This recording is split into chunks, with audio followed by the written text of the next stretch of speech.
Al is the Craig and Susan McGraw Professor of Economics at Stanford University.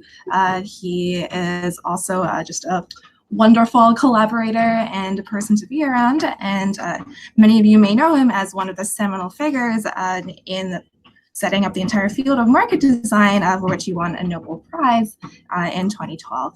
And so it's my great pleasure to invite him to talk to us a little today about market design, social good, and how those all interact, especially in the context of kidney exchange and school choice. Okay, thank you. Am I audible? I'm actually getting feedback. So I'm going to share my slides. Okay. And maybe you go. And you're getting feedback? Can I you am. hear? So maybe you want to go into your office. Okay, we'll see if that fixes the feedback. Okay. So it's a little intimidating. I am definitely getting feedback. Irene, that's your second screen. Hello, can you still hear me? Now I'm not getting feedback, but I can't tell whether you can hear me or not. We can hear you. Wonderful. Okay, so it's a little intimidating to talk about social good because social good is complicated, but market design is complicated too. So I think what I'm going to try to talk to you about today is how both of them are more complicated than they seem. And actually the name of your group isn't market design, it's mechanism design for social good. So let me start with that. Here's a diagram that dates back to Leo Hurwitz and Stan Ryder in the 70s. The way they thought about mechanism design, they said you have some unknown player types. The players know their own types, but you, the mechanism designer, don't. And you have some social good you would like to do, some desired outcomes. And in order to accomplish it, since it depends, what's a good outcome depends on the player types, you have to get them to send you messages that somehow reveal their types. And to do that— One moment, Al. Yes. So I'm seeing that some people aren't seeing the slides. If you're not seeing the slides, just go down and click on the little icon that says Al. If you click that, the slides should come up. Okay, great. Are we good? Okay, so here's a picture of mechanism design. You want to do some social good to get some desired outcomes, which depends on the player types. So you have to somehow get the players to tell you their types. And to do that, you design a game so that they will want to tell you their types at an equilibrium of the game. So the actions of the players are going to be send messages to the mechanism. The mechanism will inspire them to send informative messages, and then it will implement the desired outcome.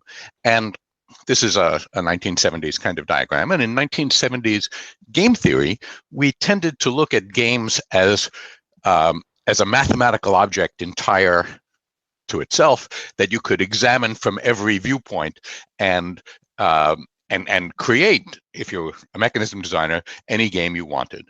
But when we do market design, we're really doing marketplace design. And marketplaces, there's the mechanism at the bottom. Marketplaces are small institutions in a larger economic environment. And partly what that means is the messages that we design for the players aren't the only strategies they have. They have lots of strategies. They're living in a big world. And part of our job as marketplace designers is to design a mechanism that they'll be enticed to join, because often we're designing a mechanism that's going to play a role in a large market that already existed. So before we came along, players were doing something. If we don't have a lot of compulsory power, they could continue doing the same things. And we have to design a mechanism that makes them want to join it to get the desirable outcomes, the social good that we were hoping to do. So I'm going to today tell you briefly about two kinds of matching markets that I've had the privilege of helping to design. One will be school choice systems in a number of American cities, and the other will be kidney exchange. We're trying to get more kidney transplants for people who need it. And both of these are what the design is about is setting up relatively small institutions in large environments. Schools municipal schools in New York and Boston and Denver and New Orleans have a long history. People were going to school for a long time. And kidney transplants are done at over 200 hospitals in the United States and many more around the world. And each of those hospitals has a great deal of autonomy and big strategy set. So I want to tell you how our mechanism design efforts have interacted with those big strategy sets in both places. Okay, so let's start with school choice. And in the United States, at least, one of the motivations of school choice is that children who grow up in poor neighborhoods often end up going to poor schools, particularly under legacy systems that assign every student to a school near where she lives. And so that's one of the facilitators of intergenerational poverty in the United States. That you live in a poor neighborhood. Perhaps you're a single parent, is not well equipped to guide you through school. You go to a local school that doesn't have great opportunities for you, and you inherit the whole cycle of poverty. So the idea was to organize school choice to allow people to go to better schools, even if they live near poor schools. Irene is doing clever things with my slide. Can I go to the next slide? Are we okay? Very good, thank you. So let me tell you the story in New York City. In 2002, when I was first asked to help intervene in New York City schools, they had a semi-centralized system of school choice. And the way it worked, I'm just talking about high schools here, the way it worked was every student who was getting ready to go to 9th grade was invited to submit a list of up to 5 choices, which they, in order, which they sent to the New York City Department of Education. And the New York City Department of Education essentially copied those lists and sent them to the schools that were on the list. And then each school did its own independent admissions. They sent their decisions back to the New York City Department of Education that then sent a letter out to students. And the letter would say, to about 17,000 of those 90,000 students, the letter said, "You've been admitted to multiple schools, please choose one."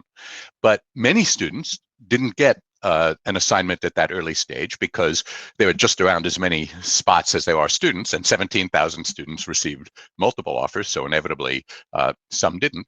So the system had to wait until the 17,000 lucky students responded, and then that created vacancies in the schools that they hadn't accepted, and new admissions decisions could be made and new letters sent out. And that was a slow process, a congested process. And so in August, as students needed to go to schools, there was still about 30,000 students each year who hadn't been assigned. And they were assigned administratively, typically to schools that were near their homes and still had vacant spots. So those weren't great assignments. And that was the existing condition. And it had a couple of problems. And one of them I've already mentioned, which is it was congested. 30,000 students a year weren't assigned. Another was that the school saw the rank orders. So if I was a school principal, I could see not merely that you were applying to my school, but that you were applying to my school and I was your third choice. And so it wasn't safe for families and students to list their true preferences, because lots of schools would adopt, particularly popular schools, would adopt the strategy of saying, I'll only admit students who list me as their first choice. And what that, of course, meant was you didn't have 5 choices. In many cases, you only had 1 choice. Only the school that you listed as your first choice was a realistic one that you might get into. And so it wasn't safe for students and families to reveal their true preferences to the school district. Instead of deciding what's your first choice school, you had to decide what's the best school I can get if I say that it's my first choice. So that was a big set of problems associated with that. And another set of problems was that principals concealed capacities. New York City had all this happened when Mayor Bloomberg had his first term. And prior to that, New York City had gone through several decades of decentralized schooling, where there were community school boards. And those had a great deal of power and information. And so there was this process of clawing back centralized control that still left principals with lots of informational capacity. And in particular, they could conceal how many spots they had and then reveal them in September. And the reason they wanted to do that typically was because of those 30,000 students who were being assigned administratively. If you had a lot of empty spots in your schools, you would get a lot of those students who were being assigned essentially at random. And if you held those slots and then revealed them only in September, you could interview students and get students who you preferred. So that was what was going on. There was not good information transmission either from the families to the school district or from the schools to the school district. Now, before I tell you what we did for New York, let me tell you about a parallel set of problems that was happening in Boston. They had a centralized system. They didn't have community control, but their centralized system had some problems, although it was intended in a very beneficent way. And when I describe the system to you, you can see right away how they were trying to be nice to children. Because what they did is they established at each school priorities for children who had a sibling who went to the school already, children who lived close to the school, things like that. And then what they did is they asked families to submit a list of schools they wanted in order, and then they gave as many people as possible their first choice, right? They were trying to be helpful to families. And of course, you can't give everyone their first choice because it might be that some popular school has more people asking for it as their first choice than it has capacity. And that's where the priorities came in. If you asked for a school as your first choice and it had more requests than it had capacity, then they ordered the requests in order of priority, admitted as many as they could up to the capacity of the school, and rejected the rest. And after that had been done for everyone's first choice, there were still lots of people left, and they would try to give as many people as possible their second choice. So they were trying to be as nice as they could to families. So you can ask yourself, what could be wrong with a system like this? But what's wrong with it is once again, it interferes with the ability of families to reveal to the school district what they want to get, what schools they want. And the reason is it wasn't safe for families to list their true preferences, because if you didn't get the school that you listed as your first choice, you might find that the school that you ranked as your second choice had already filled all its places before you applied to them. And what that meant was, even if you had very, very high priority at the school that was your second choice, it would have filled all its places with people who said it was their first choice. So maybe it would have been wiser for you to say that your second choice was your first choice. So that they had a pattern where it appeared that many, many people were getting their first choice. But of course, that wasn't exactly what was really going on. Okay, so another related problem for data analysis is that since the school districts in New York and Boston weren't finding out what were people's true choices, they also weren't able to do counterfactual predictions about what would happen if we changed some school boundaries or changed priorities or built a new school, things like that. So what we did in both cases is we helped the school districts implement a school choice mechanism based on the deferred acceptance algorithm, for which Lloyd Shapley shared the 2012 Nobel Prize, and surely David Gale, whose picture is on the left, would have also if he had still been living in 2012. And that's a famous mechanism, which I imagine many of you are familiar with. Let me briefly just describe how it works. It elicits the preference ordering of schools from the families, and then, although I'm writing it as if people are doing things here, this is the internal operation of the algorithm. The algorithm has each student apply to her first choice school, and each school tentatively assigns its seats to its applicants in their priority order. And the word tentatively is important here because, unlike the Boston school system, this isn't an immediate acceptance algorithm, it's a deferred acceptance algorithm. All acceptance decisions are going to be deferred until the end of the algorithm. And the algorithm goes on, and it says any students who were rejected from their first choice now apply to their second choice. And at the second choice, the school, after that's done, the schools order the students in terms of their priorities without regard to when they applied.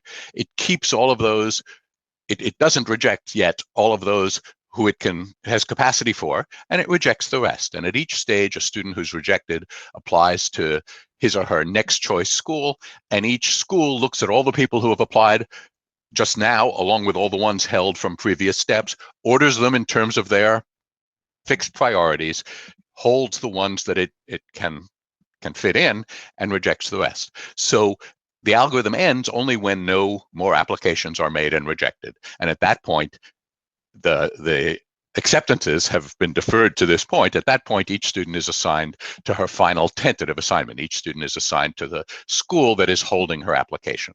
Okay, and this has some remarkable results, and to tell you about them at the top of this slide, I'm defining a stable matching. A matching is stable if there aren't a student and school not matched to each other who would both prefer to be matched to each other.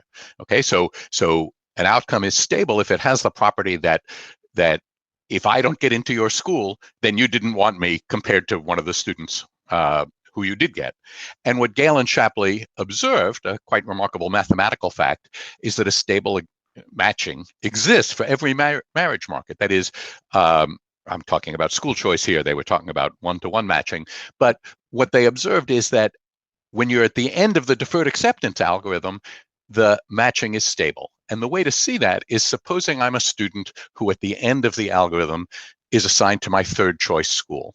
How do we know that the outcome is stable? If it weren't stable, there would be a student and a school not matched to each other who would prefer to be matched to each other. So supposing I'm that student, I've been assigned to my third choice school, it would mean that one of the schools I prefer, my first choice or my second choice, would prefer me.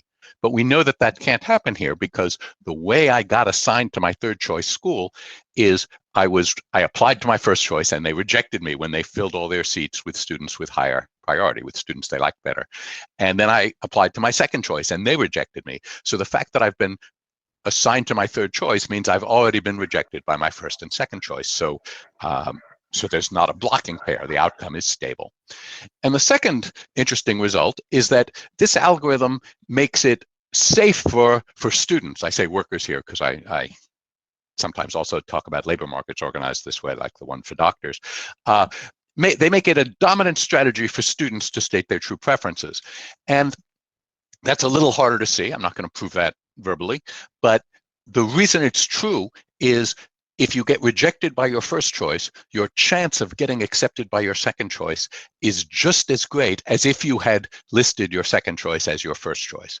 And that's because when you apply to your second choice, they don't care when you applied. If you had very high priority, they put you right at the top of their list. So the deferred acceptance algorithm solves the problem of making it safe for families to state their true preferences. And it also, incidentally, solves the problem of principals withholding places, because the reason principals were withholding places is they felt that they could get students, they would get applications from students in September who they would prefer to the students they were assigned. But when that doesn't happen anymore, they no longer have a need to withhold places. And I should add that I left out an important point for data analysis, which is that the priorities and the preferences that schools have are coarse. There are often more students with the same priority who want to get into the school than can all be fit in.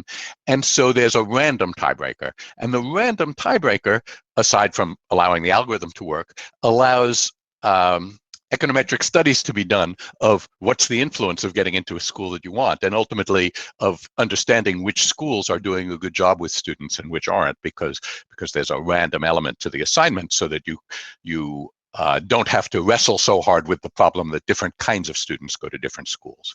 So there's the random element is right at the beginning, where we break the ties in the school's priorities. Al, there was a question from a few slides ago about whether students would realize that truth-telling is a dominant strategy in deferred acceptance. That's a great question. When you design a mechanism, the communications that go with the mechanism are part of the mechanism. And indeed, that's a tough question. The first year we did this in Boston, we sent home with students in Boston. We did it for all grades, not just high school, but families got brochures that had a page that explained this as clearly as we could and stated very clearly that you couldn't do better than to state your true preferences. And at the bottom of the page was a phone number of a a Boston school official named Carlton Jones, and it didn't name him, but it had his phone number, and it said, if you have any questions, call this phone number. And he started to get some calls, and the calls, the way he described it is, someone, he'd pick up the phone and someone would say, I'm calling about the new school choice mechanism, and if I read it correctly, it seems to say that I can't do any better than to put down my true preferences. And he said to them, yes, you've understood correctly. And then the caller would go on and say, and the reason I'm asking is the nice ladies at the Family Information Center tell me that I have to be really careful what's my first choice. And the nice ladies were still giving the advice from last year. They hadn't been briefed. So it took a couple of years, we think, before people in Boston understood that this was true. And by the time we helped organize the school choice system in New Orleans, we got ourselves to be part of the press conference that the Times-Picayune, that's the local newspaper, that the Times-Picayune was present at, so that before the school choice was implemented, it was reported pretty thoroughly in the newspapers that this was a dominant strategy mechanism. So there's, the deferred acceptance algorithm is not what's started recently to be called an obviously strategy-proof mechanism. Sheng-Wu Lee has a nice paper in the American Economic Review about that some mechanisms are easier to discern as being strategy-proof.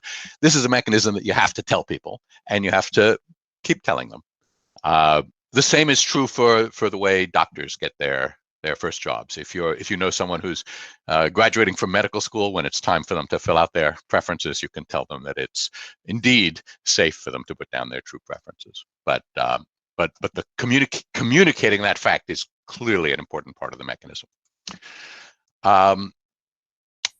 Okay, so we can do data analysis, and in particular, my younger and smarter colleagues, Parag Pathak and Attila Abdülkadiroglu, they've written a series of wonderful papers evaluating both what school choice does to school careers and which schools are good at helping which kinds of children. And they use the randomness in the design to be able to conduct statistical experiments that allow some causality to be revealed. So, but remember what I said to you about marketplaces is they happen in big strategy sets. So schools have big strategy sets. So here's a 2014 article. We started in 2003. Here's a 2014 article that basically applauds how great things are going. And indeed, things were going very well. Here's a graph from a 2017 paper by Attila Abdülkadiroglu, Nikhil Agarwal, and Parag Pathak. And what they do is they first observe that before and after. So 2002 and 3 is the year before we implemented the new system, and 3-4 is the year after. And they observe that people are traveling further to school, but that they're traveling further to schools that they want. So what they did is they looked at the rank order list. They analyzed all the rank order lists, and for each individual, they can start to the rank order lists just say, here's my first choice, my second choice. There's no magnitude, but they can look at how much further you would have to travel to go to the school you said was your first choice than to go to your local school. And so they can measure in distance traveled how much more you like your first choice, and in distance traveled how much more you like your first choice than your second choice, and so forth.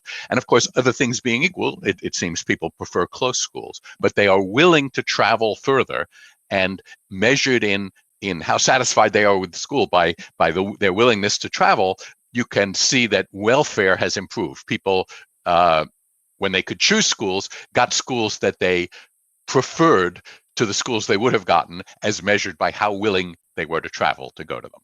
So that was good. That's very good news. It looks like we're doing good things for children. There's other evidence of that sort.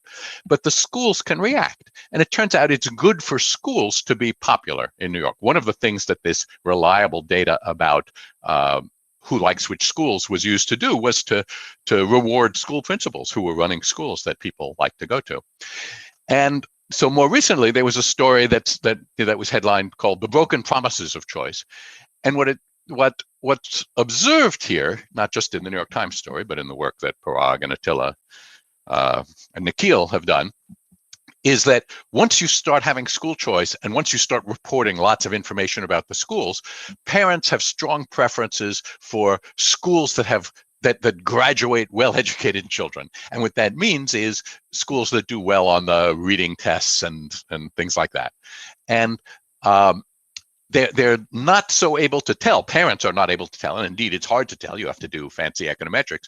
They're not so able to tell which schools are responsible for the good performance of their students and which students are simply admitting better students.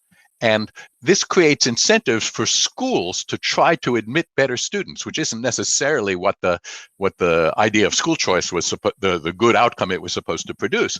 And so there were schools that mostly had to assign people randomly, limited unscreened programs. And what some of them did is they started to say, we're going to make our priorities random, but in order to apply to our school, you must visit it during one of our visiting days. And these are these limited unscreened programs, and they doubled in between 2005 and 2012. And what that means is principals were putting up small but real barriers to applying to their schools. And when you put up small barriers, you get more selected students. You get students whose mothers think it's really important for them to go to a school with good reading scores or things like that. And those tend to be better students. So one reason it's hard to do social good is the social good you're trying to do may not perfectly align with the things that each school is trying to accomplish, which is to have successful graduates. And one way to have successful graduates is to admit students who will become successful graduates. So the New York City Department of Education, which can see this very clearly, is trying to limit this, but because of the big strategy sets, it's a little hard to do. So that's, I think, the end of my school choice segment of my talk today. There are these big strategy sets. You have to design a mechanism that will allow families to safely communicate with the schools and will allow the schools to safely communicate with the district schools, the Board of Education. But doing that doesn't mean that you're done, because from their big strategy sets, the players can adapt what they do. And in particular, the strategy adaptation that I've just pointed out to you is that schools can try to get better statistics by making it a little harder for people to apply to them from the Bronx if they're a school in Manhattan.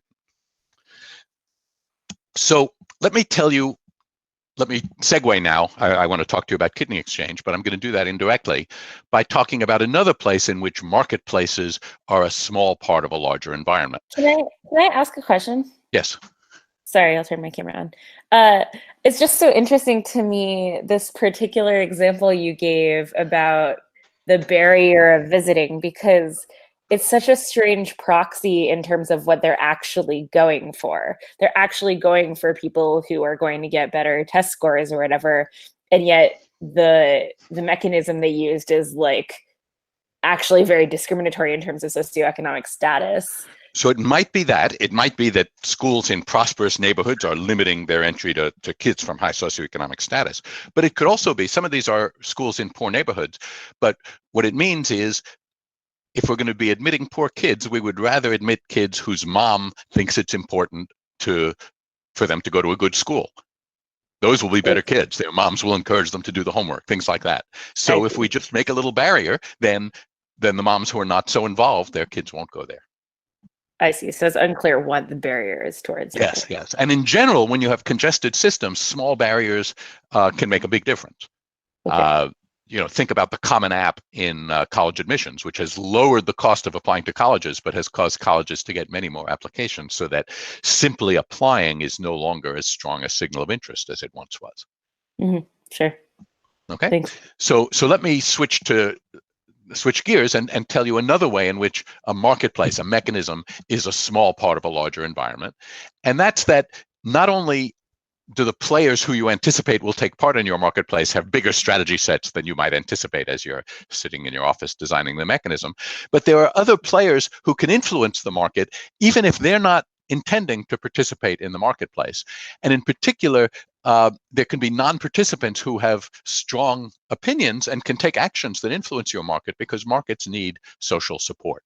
So let me talk very quickly about repugnant transactions and forbidden markets, and I'll call a transaction repugnant if some people would like to engage in it and others think they shouldn't be allowed to. And I want to concentrate on cases where there aren't obvious negative externalities. So let's concentrate on cases where you can't tell necessarily whether I've taken part in the transaction unless I tell you. All right. So marijuana, maybe I use marijuana, maybe I don't. We've been, and you can't easily tell by looking at me. We've been undergoing a big change in state laws in the United States. The green states, I'm speaking from California, the green states have recreational marijuana is legal. So marijuana is fully legal, the bright green states. The dark green states have marijuana useful for some purposes. You can get it for medical purposes. And in the gray states, by and large, marijuana is still illegal. And the current administration in Washington wants to make America gray again. They would like to have marijuana be illegal everywhere, but it's going to be very tough for them to do. Canada just recently made recreational marijuana legal. So supposing you are sitting in the state of Idaho where marijuana is illegal, and you're a state trooper, a highway patrolman. It used to be that if you stopped someone on the road who might be driving from Canada to California, and they had marijuana in the backseat of their car in some form, and you arrested them, when you got back to the state police barracks, your colleagues patted you on the shoulder and said that was a good arrest. You kept Idaho free of drugs. But now your colleagues are going to say to you, so you arrested someone who had bought brownies at a legal bakery and hadn't finished them all, or didn't want to eat them while they were driving, and they were driving from where it was legal to where it was legal, and you arrested them on the road. It's going to be a lot less fun to make those arrests. So I anticipate that Idaho will have, even before they change their laws, they'll have increasing difficulty enforcing the ban on marijuana in Idaho, and that eventually, after a new election, we're going to see the whole country become green. And that's just something that we're more or less repugnant to over time. But one of the things you notice about repugnance, and that I'll get to in a moment when I talk about kidneys, is that sometimes something that isn't repugnant by itself is repugnant when you add money to it. And before I talk about kidneys, let me just talk about surrogacy.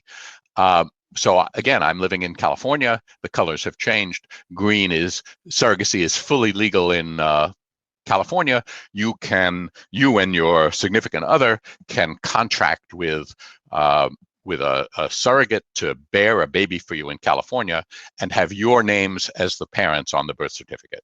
Whereas other places in the United States, it's illegal either to do surrogacy or to pay the surrogate. So of course there isn't much surrogacy done where you can't pay the surrogate. And Canada is one of those places. Canada has legal surrogacy, but you can't pay for it. And incidentally, there are European countries like Italy and Germany where surrogacy is illegal. And places where it's very complex. There are now 30 Spanish couples with their newborn waiting in the Ukraine to find ways to legally bring their child back to Spain. So this is something that's also changing. It's a very complex set of questions, what we think about how families are formed and how babies are born. But it's variable. But when I say that a marketplace is a small part of the large market, you can see that in the state of Washington, where surrogacy is not legal, they are not succeeding in preventing any Washington couples who have fertility problems and would like to have a baby, including, for instance, gay couples, male couples who don't have a womb between them, from driving to California, contracting for a surrogate, and bringing the baby back home. So once again, it's hard to make laws against things, even things you don't like, if nearby jurisdictions have different laws. So this brings me to kidneys, which I've spent a lot of my time working on in the last 2 decades. And there's a big shortage of kidneys for transplantation. And closely related to that is that you can't buy a kidney. You can't pay a donor. So here's a line from the 1984 National Organ Transplant Act, which says it's unlawful for any person to transfer any human organ for valuable consideration for human transplantation. So there's a big shortage of kidneys. This morning, there's about 100,000 people officially waiting for a deceased donor kidney. And we only get about 12,000 kidneys a year for these 100,000 people. So the wait is long and dangerous. But Kidneys are special because you each have 2 kidneys, and if you're healthy, you can remain healthy with just one. And that means that if you loved someone who was dying of kidney failure, of end-stage renal disease, you might be able to save their life by giving them a kidney. And we get about 6,000 transplants a year from living donors in the United States. And that means we have almost as many living donors as we have deceased donors, even though we only have half as many transplants, because living donors only give 1 kidney and deceased donors give 2. So we have a lot of living donors, but sometimes you love someone enough to give them a kidney and they need your kidney, they need a kidney, but you can't give them your kidney because you're incompatible with them. They have to be well matched. And this is where kidney exchange comes in. So here's the simplest kind of exchange between 2 patient-donor pairs. Donor 1 loves recipient 1, would love to give her a kidney, but can't easily do it because they have incompatible blood types. And here's donor 2 and recipient 2. And before we had kidney exchange, these 2 donors were sent home. They said, sorry, you can't give a kidney to the person you love. They will have to keep waiting for a deceased donor kidney, for a dead person's kidney. But today, it's become standard in the United States, we can give each of these 2 people a transplant. And you might worry, those lawyers in the audience, that this might violate the National Organ Transplant Act, which says you can't give valuable consideration, because it certainly looks like something valuable is changing hands when we exchange kidneys. But some years after we started, Congress passed an act that said that sentence about valuable consideration doesn't apply with respect to human organ paired donation. And paired donation is a legal phrase for kidney exchange that avoids use of the word exchange. So it doesn't seem to involve valuable consideration. But just incidentally, this act, it took 3 Congresses to pass it, but it was passed without dissent. So at least the American Congress and Senate do not regard kidney exchange as repugnant, even though they regard the sale of kidneys as repugnant. Okay, so a couple of questions. Yes. So one was going back to your larger point that you're making, that mechanism design is often restricted to a smaller domain, whereas markets are large and complicated. So the question was, the advantage of focusing on a single mechanism design problem is that the analysis is focused and the model can be simple. Is there a way that we can approach or write simpler models for these larger strategy sets once we start thinking of the wider market? There is. So that's going to take me a little outside my talk today, but think about the 2 results that I mentioned for deferred acceptance algorithms, and actually that I'm going to mention in a moment for a potential kidney mechanism. I told you 2 results. I said it's a dominant strategy for people to reveal their true preferences, and when they reveal them, the outcome is in the core of the game. The outcome is stable. And those speak to a little bit those 2 parts. That is, we build a mechanism and we're analyzing its properties. Will people tell us their true preferences? And then we're asking, and will people want to come and play in our marketplace, or will they want to fill their schools some other way, the way principals did when they withheld their places from the Department of Education? And what stability says to you is, it says, there's no coalition, there's no school and student who both prefer each other. Now, if there were, we don't quite know what they do. The marketplace is big. They have big strategy sets. But if you and I are not matched to each other by the mechanism, and we both want to be, then we know that the mechanism is going to be under attack, because you and I are going to be looking for ways to circumvent and evade the mechanism so that we can be matched to each other. But if the mechanism, when we participated in it, produces a stable match, it means that even though I might have wanted to be matched to you, you didn't want to be matched to me. And it's probably going to be harder in this unknown big strategy space for me to find a way to force you to be matched to me, even though you don't want to be. So saying that something is stable is a way of detecting. Saying that something is unstable, that it's not in the core, is the way of detecting that there's going to be some coalitions that are working hard to circumvent your mechanism. And we don't have in the model how they'll do that, but people are creative, they have big strategy sets, and empirically, matching of the kind I'm talking about that doesn't produce stable matchings tends to fail for just those reasons, but in different ways in different places, because the strategies are different in different places. Great, that was really helpful. And then there was another question on the proposal of kidney exchange to meet the demand for kidneys. The question is whether sorry, I'm trying to parse this question, it's a little long. So some background to the question: the number of kidney failures reported in 2013 was about 100,000. Number of people on the waiting list. We have a lot more kidney failure than that. There's about 500,000 people on dialysis in the United States. Right, yeah, and then that number was also quoted. And the suggestion was perhaps if we just had everyone sign up to be an organ donor. So currently it's voluntary to be an organ donor. And the numbers are such that about over 1 million people die from road crashes every year. And so if, depending on how many of those would have kidneys that could be donated, would that be a way to sort of also meet this? That is, yes, I understand the question. That is often proposed. I think the short answer, I mean, the long answer is complex. The short answer, though, is no. The reason the short answer is no is if you die in an auto accident, your organs will die with you. The way you become an organ donor is you die in a hospital on a ventilator. So you have to survive the auto accident, be in the hospital. They think they can save your life and put you on a ventilator. So when you die, your organs are still getting oxygen. Right? If you are dead in the car, your organs are also dead. So only about 1% of deaths are eligible to even be considered as organ donors, because there are only about 10,000 people a year who die on a ventilator. So of those, about half are registered organ donors in the United States, something like 47%. And we get almost all of those. Of the other half, we get about half of them, because if you are not a registered organ donor, your next of kin are asked, so I'm so sorry, but there's a possibility of organ donation. What do you think? So only a quarter of the, are not considered. Now, there's lots of other problems I could spend hours talking about with how we recover and which organs we recover and which organs we reject.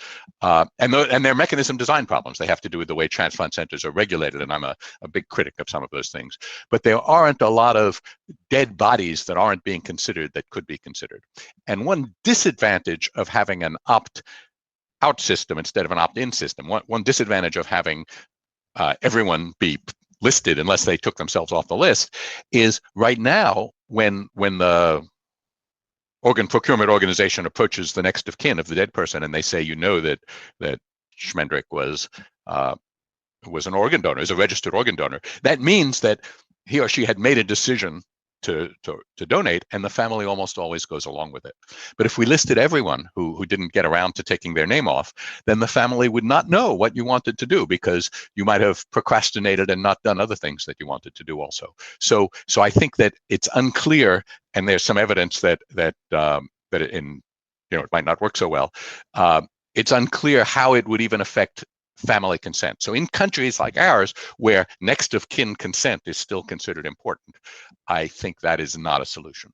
And in countries where next of kin consent is not important, like Singapore, it's still not a solution, because not enough people die in ways that make their organs usable.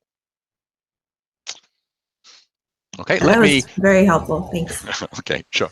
Since I'm running out of time, let me just mention that in kidneys too, you can think of easy to describe mathematically mechanisms like top trading cycles, which I'm not going to decide now because I see I'm running out of time.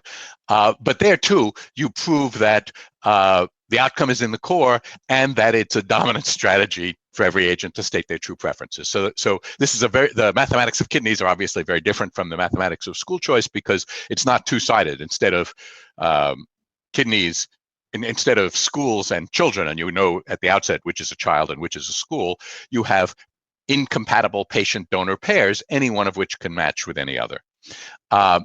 So there's, I wrote an early paper with Tayfun Sunmez and Utku Unver on that, where we proposed this mechanism of top trading cycles and chains, but it ran into logistical problems, which is that you couldn't then easily do long cycles. So here's a set of photographs taken in Cincinnati, Ohio in 2006.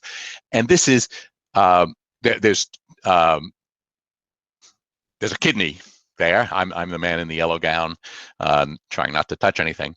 And it's going into this fellow. And at the same time, the same thing is happening in Toledo, Ohio, where Mike Reese is doing the other half, the other donor and the other transplantation. And when I say at the same time, I mean literally at the same time, because the fact that you can't give valuable consideration for a kidney means you can't write a contract on a kidney. There's no legally binding contract in the United States that would say, you give us a kidney today and we'll give you one tomorrow. So in order to make sure both sides go through with no complications, you do them at the same time, which means that simple kidney exchange between two pairs just nevertheless requires 4 simultaneously available operating rooms, 4 simultaneously available surgical teams for 2 nephrectomies and 2 transplants. So it's a big deal to organize even the simplest exchange. And if we wanted to get a lot of exchanges going, we would have to figure out another way. And the way that we now do a lot of is non-simultaneous altruistic donor chains that begin with a non-directed donor, someone who wants to give a kidney and doesn't care to whom. And here's a picture. This appeared in the very first of those chains. This is the picture that appeared in at the top that appeared in the New England Journal of Medicine, and at the bottom in People magazine. And what you can see is you have a pretty long chain, and it ended with this. In People magazine, people allowed their identity to be used. It ended with Helena McKinney, who has a blood type AB, which for various reasons, it was a mistake to end with her because it's hard to find a continuation, a blood type AB who couldn't take their partner's kidney, but could take hers. So today we would just ask her to donate to someone on the deceased donor list. There are 100,000 people like that. 4% of them are ABs, so there's always some ABs. But in fact, she waited another 3 years till a suitable match was found, and she was still game, and another 12 people were added to the picture. So you can get some pretty long chains. Here's one that has 60 people in the picture. There have been some longer ones. The average chain in the US has 10 people in the picture, 5 transplants and 5 nephrectomies. So that still is a way we do lots of the transplants that we do. There are some mathematically hard problems. It's an NP-complete problem to find the optimal chains, but here's a paper with Itai Schlagi and a bunch of other people, but Itai is a real player in this on finding long chains. It's hard to do. There are some hard instances, but it's one of those things where the complexity analysis doesn't help that much. And so far, we haven't had any instances we can't solve, although some of them take real computation. So it's a hard computational problem, but it's not so far an insoluble one. And the reason you need long chains is the compatibility graphs are sparse. So here's a quick picture from years ago from the Alliance for Paired Donation, Mike Reese's kidney exchange network, which every circle is a patient donor pair, and an arrow goes from one circle to another if the kidney can go from the donor in the first pair to the patient in the second pair. And everybody in this picture, all the patients and all the donors, have blood type A. So there's no blood type incompatibility. It all has to do with immune system. And what you can see is there's only 8 pairs that can take a lot of kidneys. They are easy to match pairs. And the other pairs are hard to match. And that's why long chains show up, because think about a room. Suppose all of us represent patient-donor pairs, and we're all hard to match. Then the chance that my pair can give your pair a kidney is very small because you're hard to match. But in a big room with lots of people, the chance that we can give one of you a kidney is not so small. And the chance that you can give us back a kidney for a 2-way exchange, that's tiny because we're hard to match. But the chance that you can pass it on to someone else is pretty large if there's a big room. And you can pass it forward.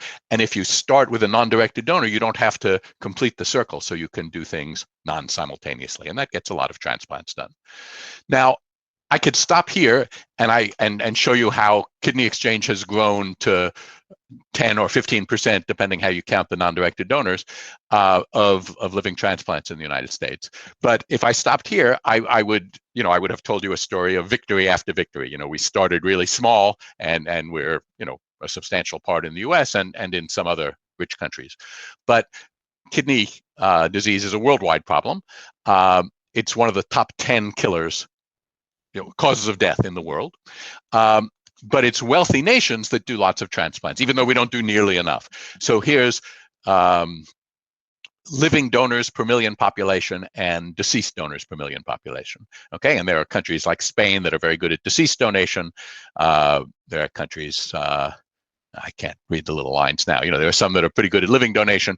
There are countries that don't have deceased donation and only have living donation. But there are countries that have both but don't do a lot because it's expensive. So the Philippines and Mexico. And one question is, can we invite them into American kidney exchange and save the lives of people who say from the Philippines, where the national health insurance does not cover transplantation. So there are people who will die of kidney failure simply because of poverty. So here's our first global kidney exchange, a pair named Jose and Christine, and they here's Jose and here's Christine, and they got a kidney from an American non-directed donor of blood type A, and Christine has blood type O, and eventually 12 pairs were transplanted. And that saves the American healthcare system a lot of money because dialysis is much more expensive than transplantation. So if you can transplant some more Americans, you're not doing dialysis anymore. So that we're still piloting these, trying to figure out how to do the financial engineering as well. But they've been home now for almost 4 years. There's an escrow fund in the United States that pays for they both need potentially post-transplant care. Jose certainly does. He needs immunosuppressive drugs every day for the rest of his life. Christine needs to get annual examinations. They're both doing great. And it's self-financing because dialysis in the long term is so much more expensive than transplantation. And this is a really special kind of cooperation between rich and poor countries because it's mutual benefit. In other words, the reason we can invite Jose and Christine to take part in American kidney transplant is because we can't do enough transplants here either, and sometimes an easy to match pair will spark a bunch of transplants that save the American system money. But because marketplaces operate in big markets, the medical logistics may not be the hard part. There are repugnance constraints. There are people who don't like this idea. And in particular, they worry, as they should, about living donors from poor countries because that reminds them that there are black markets in kidneys. And one of the things you can do in poor countries is buy a kidney from someone from whom it would be illegal to buy a kidney. Incidentally, Iran is the only country that has a legal monetary market for kidneys. But there are black markets elsewhere. I visited one in Baku in Azerbaijan. So this is a repugnant transaction to buy a kidney. That is, we have laws against it. People don't want you to do it. But of course, there are people willing to sell kidneys and people willing to buy them. So we published a paper in a transplant journal, the American Journal of Transplantation, about global kidney exchange called Kidney Exchange to Overcome Financial Barriers. And this is, again, one of these papers that has economists and surgeons and all sorts of people, lawyers. And the American Journal of Transplantation published the paper. But in the same issue, they published an editorial that said, maybe this is repugnant. And then there was an exchange of letters, some of them about repugnance, and I also had blogged about this and got lots of emails. And one kind of repugnance we got, one kind of pushback, said, this you don't really care about the Philippine pair. The initial article was about the Philippine pair. You just care about getting organs for U.S. citizens, so you're exploiting it. It's an America First plan, and that's repugnant. And the other kind of objection said, it's not an America First plan. We should have America First plans. Let's solve problems at home first, which is also a great idea. But of course, we've been trying to solve the shortage of organs for transplantation for a long time. And there were letters published in the AJT that said poor countries are so corrupt in terms of having black markets that global kidney exchange isn't feasible. We just think that Jose and Christine are married to each other, but really she might be a paid donor. And of course, the Philippine surgeons who take care of them, the Philippine doctors who referred them to us, they think, they're insulted by this. They say, they think we don't know who is married to whom in the Philippines. It's just we don't have good national insurance. So there's been a lot of controversy, but at the same time we're gaining support. The American Society of Transplant Surgeons has supported us. Italy is supporting us, and that's very good. We almost had the first global kidney exchange in Italy on Tuesday, but the patient was running a fever, so we're going to try again in February. But Italy is a great place to try it because they have single payer. The people who pay for dialysis and who therefore save money when Italian patients can be taken off dialysis are also the people who pay for transplantation. In the US, we have to cobble together these payments from the places where the costs are saved in dialysis to the places where there are new costs in transplantation.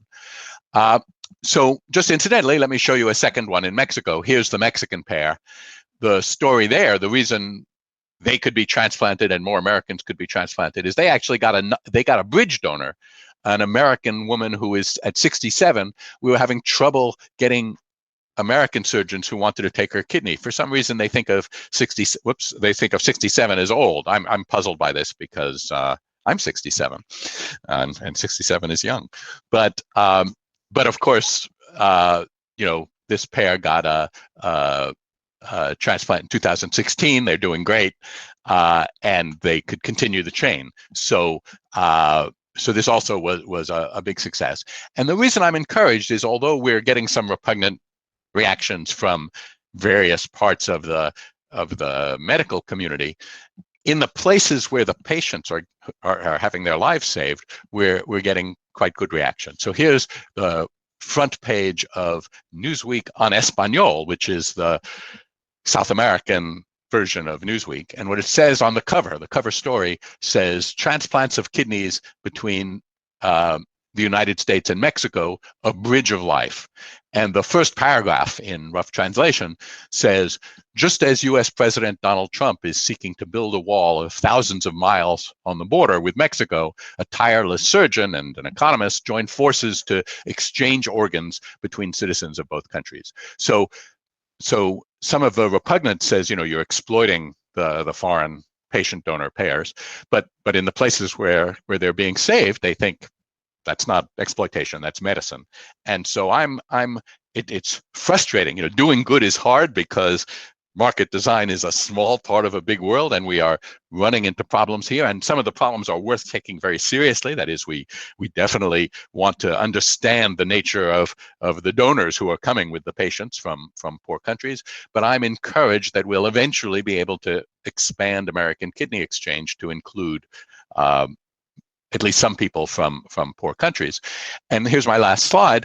The general story is that mechanism design for social good is hard because the mechanisms we design are often small marketplaces in large environments. And I've talked to you today about two ways in which mechanisms are small parts of large environments. One is people have lots of strategies other than to play in our mechanism, right? We can't draft people to get all their, well, we might be able to, if we're a school system, we might be able to force people to take part in our mechanism, but we can't force doctors and hospitals to get jobs through a similar deferred acceptance mechanism called the National Resident Matching Program. And we can't force people and hospitals to engage in kidney exchange. There's a lot of kidney exchange going on just within hospitals now, which is a little inefficient. They match easy to match pairs internally and only show hard to match pairs to the Alliance for Paired Donation. But what that just means is that when you build a mechanism, it's going to interact with its environment, and the people in the environment, both who are using the mechanism and those who are not, are going to react to it. And so marketplaces are going to need constant maintenance and modification. It's not that you design a mechanism and you launch it and turn your back on it.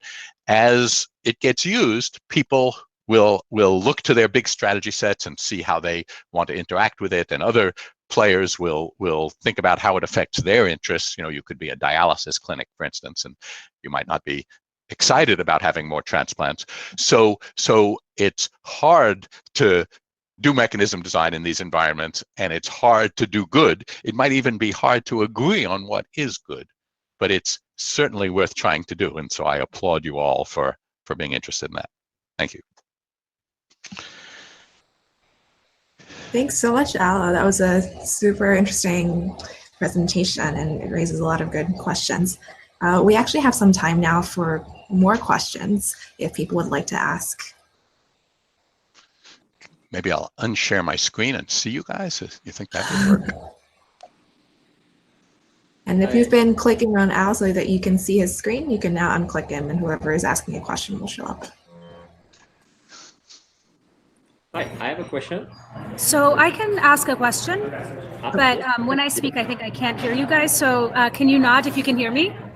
I can hear you. Yes, awesome. Okay, so one of the things that I wanted to ask was, it seems that if people were willing, if live donors, if we had more live donors, then that would solve a chunk of the problem, if not most of it, right?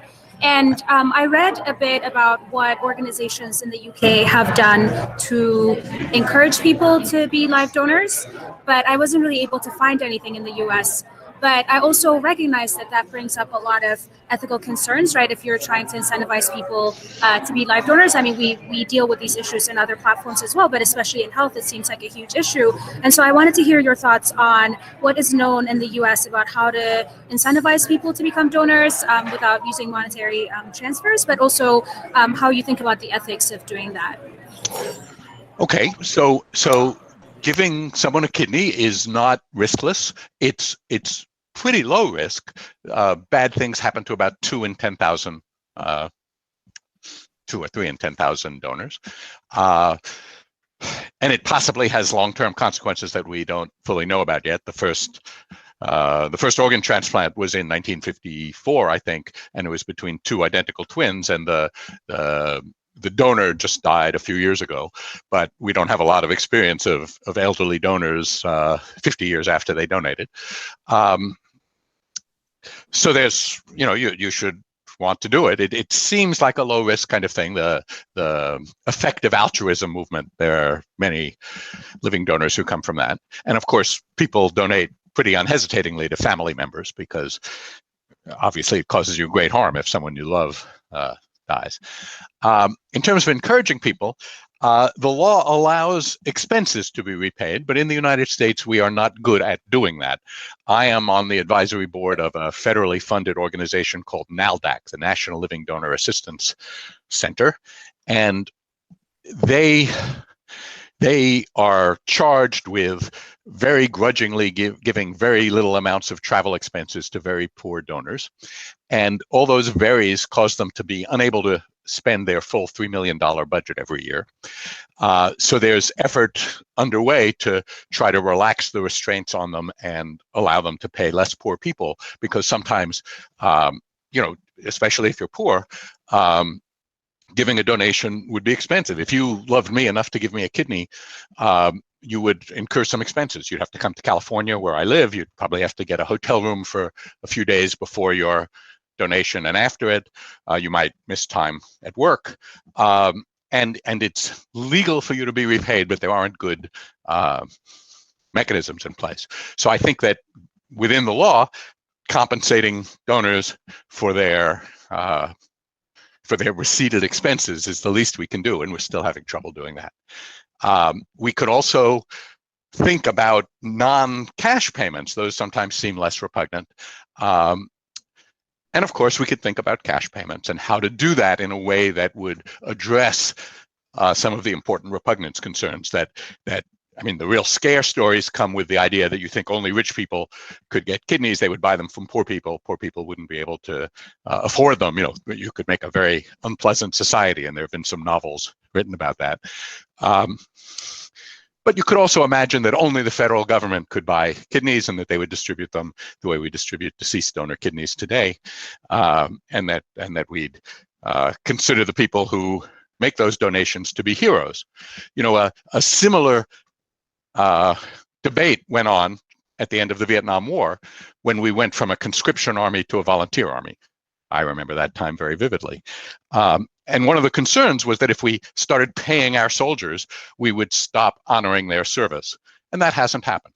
So sometimes you can go from a non-paid to a paid system without harming the institution. On the other hand, in Germany, prostitution is legal, but still repugnant. I mean, no one, when an American campaigns for the Senate, if he was in the army, he advertises it, but nobody campaigns for the German parliament saying, vote for me because I was a sex worker. So things can be legal without becoming unrepugnant, and things can be repugnant, can remain repugnant even, well, can remain repugnant when legal, and it's hard to change repugnance, but it sometimes changes. I think Augusta had a question. I'm sorry, I don't want to interrupt. Is there another Yeah, question? go ahead. Oh, my question was just about the school matching. You mentioned being safe to not provide your two choices. Can you comment a little bit when there is a limited number of slots? Because if you have 12 slots of school, Yes. I'm not going to rank all of them. So in New York City, you could only list 12 schools. There are 600 high school programs. So if you had 15 that you liked, you can't submit your true preferences. You physically can't submit them. The system will, give you a funny noise when you hit return. So you can't submit your true preferences. What we can tell you though is you should not change the order of anything, right? It's still always a better strategy to put. You have to somehow figure out which 12 to choose, but you should always put them in their correct order. Okay. I have a question. You said that we use altruistic donors to start these NDD chains. Why don't we use deceased donors to start the NDD chains? Excellent question. I have a paper on that published in 2016 in a transplant journal.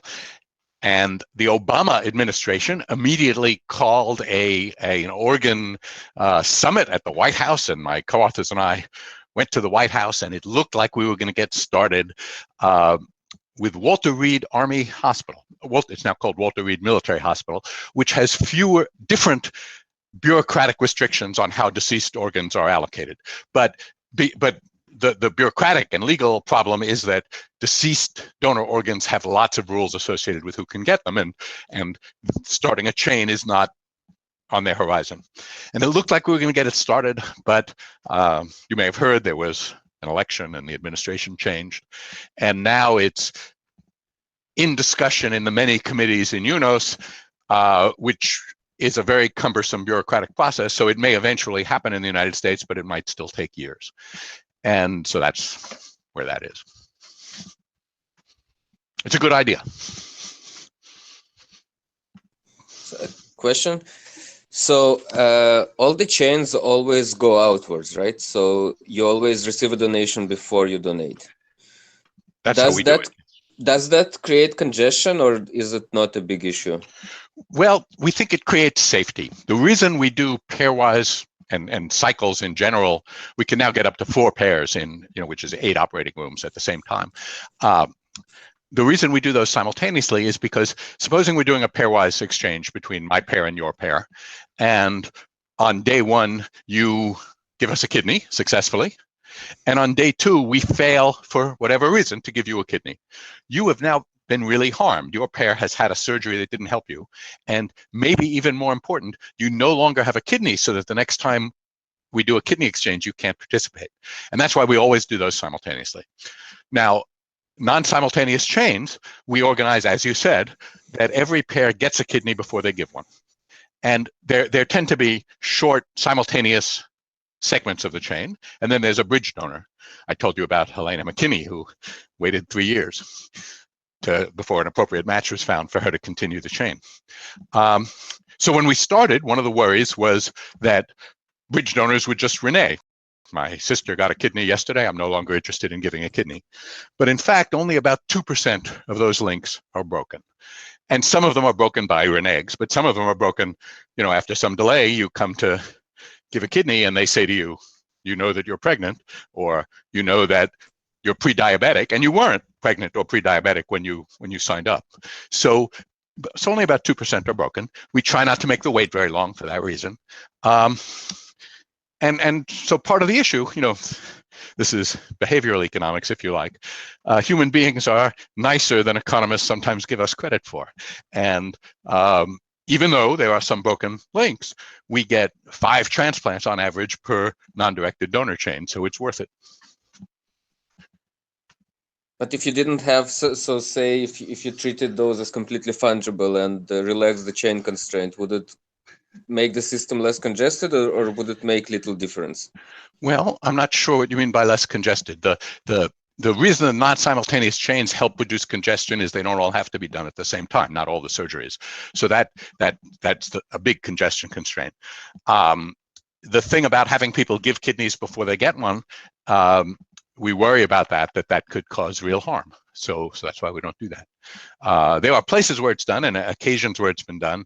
I remember once seeing I mean, I've seen some out of order things where someone just has to give now because it's the break from school and they need to recover by, first week in January when they'll be back in school. So they give a kidney now and then, everything else mostly goes okay. But it always makes me nervous when that happens. But I don't think it's a congestion issue. I think that we already can pace the surgery so that you do them when the surgeons are available and the patients are available. No, so by congestion, I mean, so from the time you and your donor arrive into the system until the time that you get a kidney. So that turns out to mostly have to do with how hard to match you are, right? So there are lots of people who are extremely hard to match, that they can only get, a needle in a haystack. And that's the main source. It's not, some of these chains take 2 weeks. That's not the main source. People can wait for years to get a kidney, and that's because it's hard to find a kidney that they can take. So there is not, so basically that's the nominal term, and you don't lose much beyond that. And by find, you mean just literally find a person in the system, or find and build a chain? Well, you have to find a person in the system with whom you can exchange, right? So they have to be able to get a kidney too. But yes, there are people, the way we measure how hard you are to match is mostly, not only, but mostly, as a patient, mostly what's called your PRA, your percent reactive antibody. And if it's 99%, that means that you can only take about 1% of the blood type compatible kidneys that might be offered to you. So remember, I showed a graph with a compatibility graph that was very sparse. So most people are in the sparse parts of the graph who we get to see, partly because the easy to match pairs are being skimmed off the top because they're easy to match in your own big transplant center if you operate a big transplant center. But also because people who've had a transplant before, or who have had a lot of blood transfusions or been sick in other ways, have a lot of antibodies to human proteins. So that's just one of the hard problems of kidney exchange. And it is the first order term. If you're easy to match, you get a kidney quickly. Okay, thank you.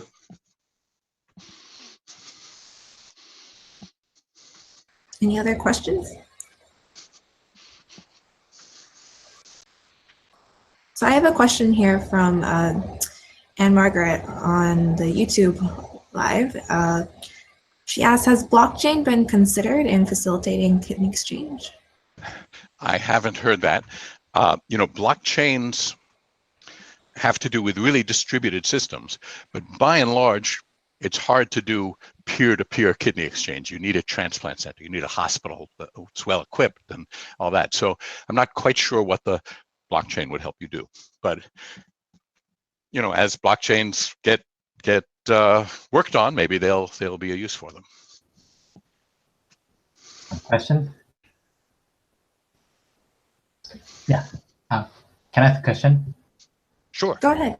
Yeah. So I know that market design is often used for transaction where money does not or cannot play a big role. But do you think you can apply market design to some transactions where now money plays a huge role? Sure. I mean, my colleague Paul Milgram designed spectrum auctions where billions of dollars of radio spectrum are sold. Google has an ad auction that is the way they generate almost all their revenue. They designed an auction that allows search terms to be monetized. Absolutely. I mean, the reason I chose these two examples is because of the social good in the title of your organization. There's plenty of market design that goes on in private companies. Hal Varian is the chief economist of Google. Michael Schwartz is the chief economist of Microsoft. Peter Coles is the chief economist of Airbnb. John Hall is the chief economist of Uber. These are all market designers. Absolutely, market design can be used in markets with money. Thank you.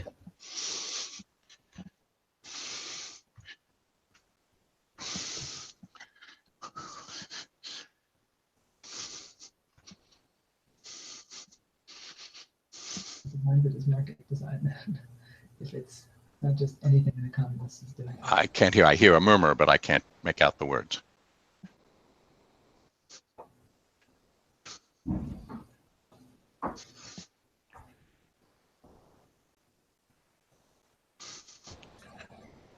Last call for questions.